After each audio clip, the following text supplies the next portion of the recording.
What's up YouTube, it's Anthony, and today I'm going to be showing you guys the basics to Final Cut Pro. If you like today's video, definitely give it a thumbs up and don't forget to subscribe to my channel. First time you open up Final Cut Pro is you're going to want to create a new library. Go up to File, and under File you're going to want to do New, and then go down to Library. We're just going to leave it as untitled. So what we're going to do is we're going to import the media. So we're going to press on import, and then you're going to want to find your media. Now, if you plug in a camera or an SD card, you're going to see it in the devices list right here. I'm working from numerous portable hard drives. So I clicked on portable hard drive 4, and now I'm going to go down to the video footage. Here it is, a bunch of video footage I captured with my Mavic 2. We're gonna hit import all. Now, I just hit import all because my settings are correct, but I wanna go over some of these settings here. So where it says transcoding, you're gonna wanna turn on create proxy media.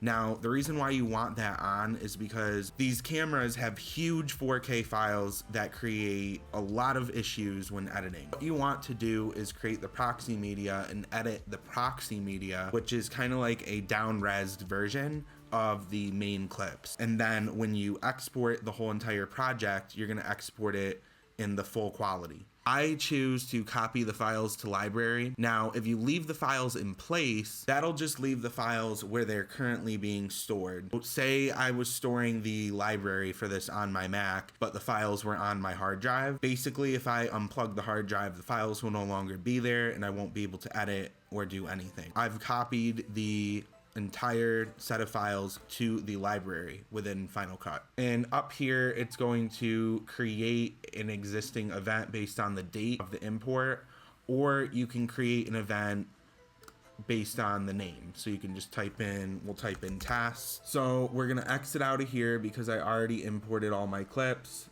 As you can see, they're here. Now this box over here is your events and libraries. Libraries are here. And if you open up a library, you will see the event inside. All of these clips are within that event.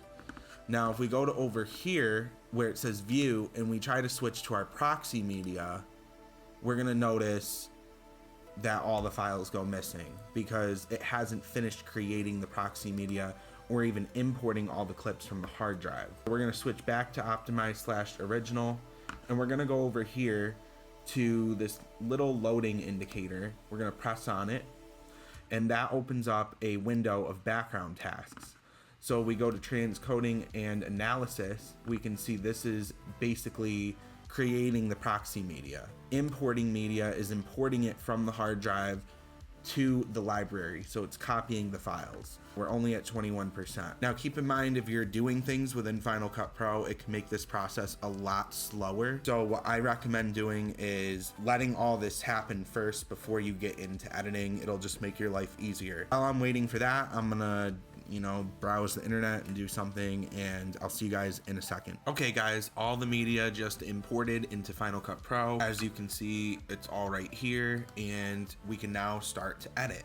We need to create a project to edit it. As you can see down here, I have another project open. So to create a new project, we're gonna go up to File, New, and then Project. Here we can name the project. We're just gonna leave it as it is. We're just gonna hit OK, and as you can see here, the new project just popped up. So we're gonna double click on it. Now our timeline is this space down here. Our timeline is where all the editing happens. So basically what you do is you drag clips from the events into the timeline. And then that's what your project is. As you can see here in this window, you can see the video playing. You can even see the playhead here going along, so you know exactly where you're at in the video. That is basically how easy it is to start to set up your project. Now, if you want to select specific parts of the clip, you just hover over that clip, click where you want to start, and then drag in the direction that you want to go. You can drag forward or you can drag it backward. I'm just gonna take this right here. That looks good. We'll drag it into the timeline. So we have our 2 clips that we dragged into the timeline. Now that we've done those basic things, I'm gonna show you around a little bit so that you can get a feel of where things are. Starting with transitions. Over here, this icon is the transitions browser. This is where you can find all your different transitions. I have a whole video on transitions, so I'll leave my Final Cut Pro playlist in the description below. Here is your effects. That's what this means. We're gonna close out effects, and next to that, we're gonna go to our timeline editor. That's just what I'm calling it. It's really an adjuster. So if you drag this right here, it'll zoom in on the timeline, making it easier for you to edit and make fine-tune adjustments. Right below that, you'll see different styles that you can have the timeline look. So if you do this one, it won't show anything in the video area there. If you do this one, it'll show it to you small up at the top. I like to use the one that shows you the most. I think I was actually using this one. What is this one? Oh yeah, I don't like that. This one right here is a good one. I think it's the default one.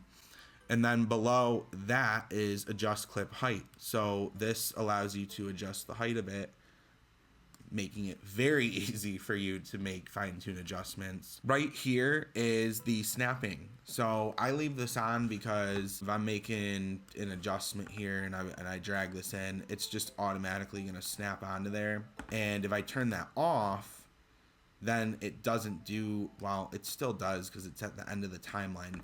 For example, if I want to drag a clip for some reason over this clip, and right now it's on, see how it like just when I get it close to that where the 2 clips meet, it like snaps in there. If I turn that off, it doesn't do that anymore. So I kind of have more play with it. And then turn video and audio skimming on and off. I just usually have this on. That's how I edit. If I leave it off, then it doesn't let you do the skimming feature. I would leave it on because it makes it easier for you to edit. Over here, we have our time, so we can slow it down, make it fast, make it normal. We can hold a frame, we can reverse the clip. So there's a lot of different things that you can do with the speed and the reversing. Here I have a video on this as well. Over here we have our transform, crop, and distort tools. Transform basically allows you to make a clip small or large within the video frame. Cropping allows you to actually crop the clip. And then distort. Distort allows you to distort, how it looks. I never honestly have used distort like ever. So up here is our inspector. It's this area that you've seen on the right side here the whole time. This allows you to make fine-tune adjustments to color, saturation, and exposure. This right here hides your timeline completely, allowing you to just go through all the clips on their own, and you kind of get things in like a full screen view. So we're gonna bring the timeline back up. This right here does the opposite. It hides the event so that you can focus on what you're editing right here. So yeah, I use them sometimes when I'm really trying to focus on what I'm doing, but for the most part, I like everything open. And right next to that, you're gonna see 2 monitors. That's because I have one monitor for my editing, and then the other monitor is my laptop monitor, so like it knows that there's 2 displays. If you don't see that on yours, that's probably normal. Last but not least, I'm gonna show you guys how to export your video project from Final Cut Pro. Over here, you're gonna see a box with an arrow, just like you might on your iPhone. If you click that, you're gonna go down to master file. And in here, you can just export it as default. It'll show you the size down here. So right here under info, you can actually change the title and the description. Obviously add your name, the creator. So we're gonna just call this test. And when you're done, hit next.